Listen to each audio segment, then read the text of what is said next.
कि वो textile mill association का ये प्रॉब्लम हल करेगी बजरिया भारत, यानी भारत से हम अब इंपोर्ट करेंगे, दरामद करेंगे कपास और धागा। दुनिया भर में जो वैक्सीन की प्रोडक्शन है उसका 60% हिंदुस्तान के अंदर है। सीरम इंस्टीट्यूट है और इदारे हैं। कोई प्लान हुकूमत का नहीं है। किस चीज का प्लान?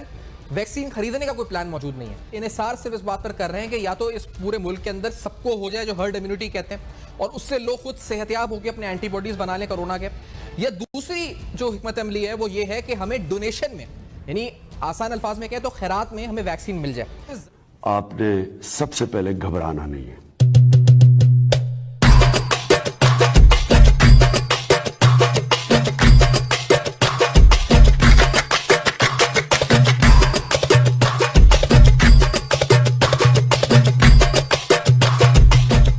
नमस्कार दोस्तों, जय हिंद। दोस्तों, पाकिस्तान ने भारत के साथ में जो ट्रेड बंद किया, एक तरह से आप बोल सकते हैं कि पाकिस्तान ने अपने पैरों पे कुल्हाड़ी मारी थी। सेकंड, आज पाकिस्तान को सबसे ज़्यादा ज़रूरत भारत की है, एक तरह से वैक्सीन के लिए भी। जो कोवैक्स प्रोग्राम के तहत पाकिस्तान को वैक्सीन मिलेगी वो भारत की तरफ से मिलेगी। सेकंड, कॉटन की भी ज़रूरत पाकिस्तान को है जो भारत से ले रहा है। आप ये वीडियो देख लें, वीडियो पसंद आए तो प्लीज़ वीडियो को लाइक ज़रूर करना। चैनल पे पहली बार है या आपने चैनल को सब्सक्राइब नहीं किया है तो प्लीज़ चैनल को सब्सक्राइब जरूर कर लेना। पाकिस्तान ने यह तय किया है कि पाकिस्तान की जो टेक्सटाइल एसोसिएशन है, जो हमारी टेक्सटाइल मिल्स हैं, उसके अंदर कपास की कमी है और कपास का शदीद बहरान है। कपास के बहरान आ जाने से इस चीज़ का मुमकिन खदशा है कि कुछ अरसे के अंदर टेक्सटाइल इंडस्ट्री खुदा नखास्ता बंद ना हो जाए, क्योंकि तकरीबन 12 मिलियन गांठों के करीब जो है वो हमारी ज़रूरत है कि हमें कपास चाहिए होती है, जबकि इस वक्त हम 7.9 या 8 के करीब जो है वो प्रोड्यूस कर रहे हैं। 5-5.5 मिलियन की हमें कमी का सामना है, जिसको पूरा करने के लिए हुकूमत ने यह तय किया है कि वो टेक्सटाइल मिल एसोसिएशन का ये प्रॉब्लम हल करेगी बजरिया भारत, यानी भारत से हम अब इंपोर्ट करेंगे, दरामद करेंगे कपास और धागा। कपास और धागा इंपोर्ट किए जाने का ये मुमकिन फ़ैसला इस मौके पे क्यों आ रहा है, इसको आज के प्रोग्राम में डिस्कस करेंगे और साथ ही साथ हम उस वक्त को भी और उस वक्त की हुई बातों को भी डिस्कस करेंगे जब ये तय किया गया था कि भारत के साथ ज़मीनी और फ़िज़ाई राब्ता मुनक़ता होगा। भारत के हाई कमिश्नर को वापस दिल्ली भेज दिया गया और साथ ही साथ ये भी कहा गया कि किसी किस्म का मज़ीद जो है वो भारत से राब्ता नहीं रखा जाएगा अनटिल और अनलेस कश्मीरियों के साथ जिस किस्म का जुल्म और सितम 5 अगस्त 2019 से ऑनवर्ड हुआ, उसकी मिसाल पूरी दुनिया के अंदर नहीं मिलती। आप इसके ऊपर कश्मीरियों की जो क्लैंप डाउन है, जो लॉकडाउन है, उसको ईज़ करें, उनकी सूरत हाल जो भी है उसको आसान करें उनके लिए।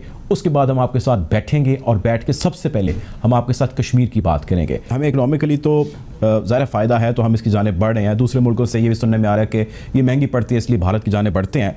एक मौके पर हम भारत के साथ ताल्लुकात ख़त्म करते हैं और ख़त्म हम करते हैं या तकरीबन ख़त्म करते हैं और हम कहते हैं कि जी आपने जो कश्मीर के अंदर कर रखा है ये बिल्कुल भी एक्सेप्टेबल नहीं है। अब ऑल ऑफ सडन ऐसा क्या होता है कि कश्मीर में तो कोई चेंज नहीं है। हमने देखा जैसा मामलात थे आज भी वैसे ही हैं और हम इनिशिएटिव ले रहे हैं और हम कह रहे हैं जी आए help us out from this all.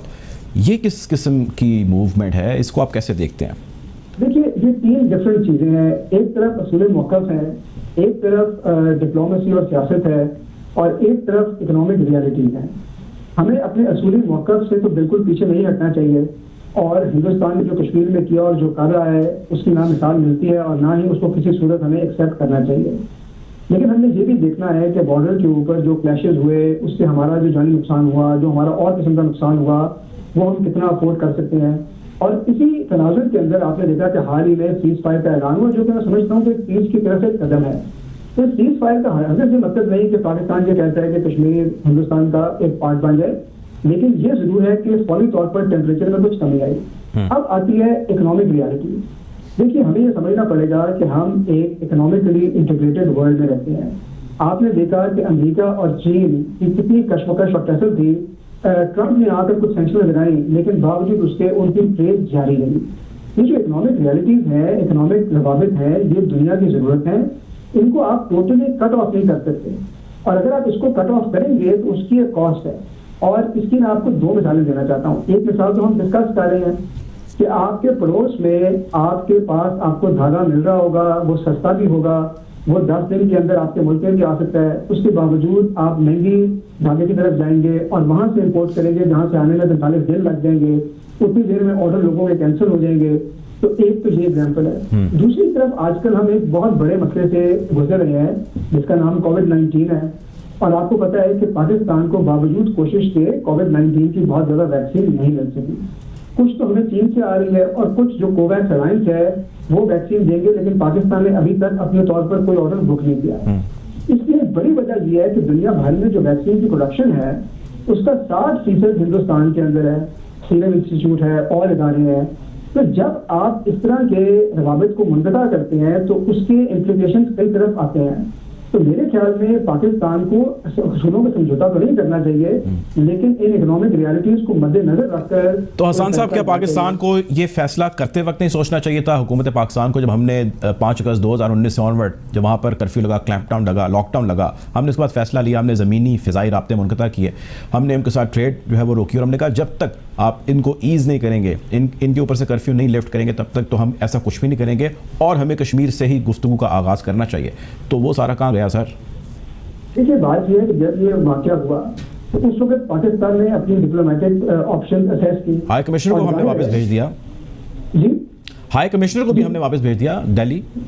जी बिल्कुल। देखिए ना, हमने हर मुमकिन उन पे पाबंदियां लगाई, हमने इस मसले को आलमी सतह पे उठाया और हमने ये कोशिश की कि पूरी दुनिया को उन पे एक ऐसा प्रेशर पड़े कि वो ये डिसीजन वापस लेने पर मजबूर हो जाए।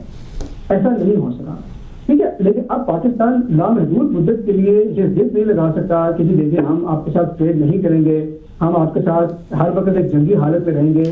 पाकिस्तान की जो इकॉनमी है, पाकिस्तान की जो मईशत है, वो इसकी मुताबिक नहीं हो सकती। एक ब्रीफिंग जो पब्लिक अकाउंट्स कमेटी की रिसेंटली हुई, जहां पे कुछ हेल्थ ऑफिशियल्स भी थे, उसका एक हवाला आपके सामने रखना चाहूंगा। बड़ा ये दिलचस्प मुकालमा इस वक्त है जो कि पब्लिक अकाउंट्स कमेटी के चेयरमैन जो है राना तनवीर साहब और जो आपके इस वक्त नेशनल हेल्थ सर्विसेज के जो सेक्रेटरी आमिर अशरफ साहब उनके दरमियान हुआ।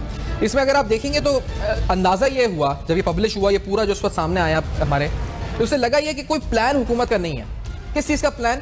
वैक्सीन खरीदने का कोई प्लान मौजूद नहीं है। यानी जिसे कहा गया था पहले कि हम वैक्सीन खरीदेंगे कोरोना की, उसका कोई प्लान हुकूमत ने मुरत्तब नहीं किया। वो इन्हिसार सिर्फ इस बात पर कर रहे हैं कि या तो इस पूरे मुल्क के अंदर सबको हो जाए, जो हर्ड इम्यूनिटी कहते हैं, और उससे लोग खुद सेहतयाब होकर अपने एंटीबॉडीज बना लें कोरोना के। या दूसरी जो हिकमत अमली है वो ये है कि हमें डोनेशन में, यानी आसान अल्फाज में कहें तो खैरात में हमें वैक्सीन मिल जाए। इस जराए से जो डोनेशन की सूरत में वैक्सीन आएगी, ये हमारा प्लान है। That is the plan of government कि हमें ये इस वक्त वैक्सीन आगे लगानी है। खरीदने का, 1 रुपए की वैक्सीन का खरीदने का कोई इरादा इस वक्त साफ साफ अगर कहा जाए इस मुकाले में वो नजर नहीं आता कि है।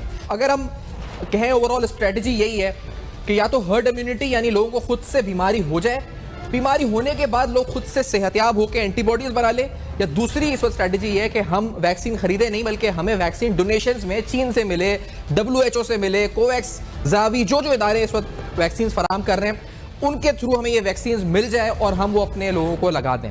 तो ये है गवर्नमेंट की स्ट्रैटेजी। अब इस स्ट्रैटेजी के साथ हम इस मर्ज का किस तरह सामना कर सकते हैं, ये है आज का सवाल इस प्रोग्राम का। प्रभास साहब, आप क्योंकि आवाम से राब्ते में रहते हैं, वायरस दोबारा बढ़ रहा है, सर उठा रहा है, केसेस नए आ रहे हैं कराची में खुसूसात, और वैक्सीन के हवाले से डॉक्टर्स कह रहे हैं जी 59% हमें ऑफर नहीं हुई अभी तक वैक्सीन। जिस रफ्तार से जा रही है हुकूमत, कितने साल लगेंगे आपको लगता है, और क्या होना चाहिए इसमें?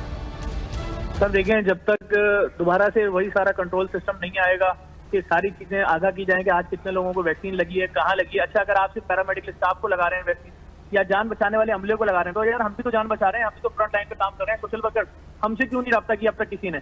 कौन से जगह आप अगर सक्खर की बात करें, सक्खर का आपने देखा कोविड का सेंटर पहले दिन जिस दिन मरीज उतरा उस दिन से मैं खड़ा हुआ वहां पर, हमसे तो किसी ने आज तक रब्ता नहीं किया कि हमारे लोगों की कैसे जान बचाई जाएगी, फ्रंट लाइन पे काम कर रहे हैं। आपके सामने कराची में हुसैन लखानी ट्रस्ट के साथ मिलकर हम कोविड का अस्पताल सबसे बड़ा चला रहे हैं। अब्बासी शहीद अस्पताल के कोविड वार्ड का सारा खाना हम कर रहे हैं। एक्सपो सेंटर का सारा खाना जो है कोविड के मरीजों का है, रमजानों में उसके अंदर सहरी अफ्तारी मिला लें तो 5 खाने वो हो गए, वो कर रहे हैं। 2.5 लाख मास्क सबसे पहले हमने बांटे। मतलब काम जो लोग कर रहे हैं, अगर तो उनके लिए भी हो रहा है तो क्या तरीका है, किससे राब्ता करना है, कुछ चीजें बताएं। कुछ भी नहीं करें।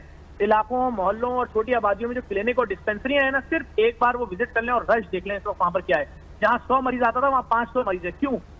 तो बात ये है कि कोविड दोबारा से सर उठा रहा है, केसेस बढ़ रहे हैं, समझ से बाहर है। इस वक्त क्या पॉलिसी है, क्या तरीकाकार है, हम कब सेनेट के इलेक्शन से, हम कब बाकी तमाम सियासत से बाहर आएंगे और लोगों के लिए सोचेंगे।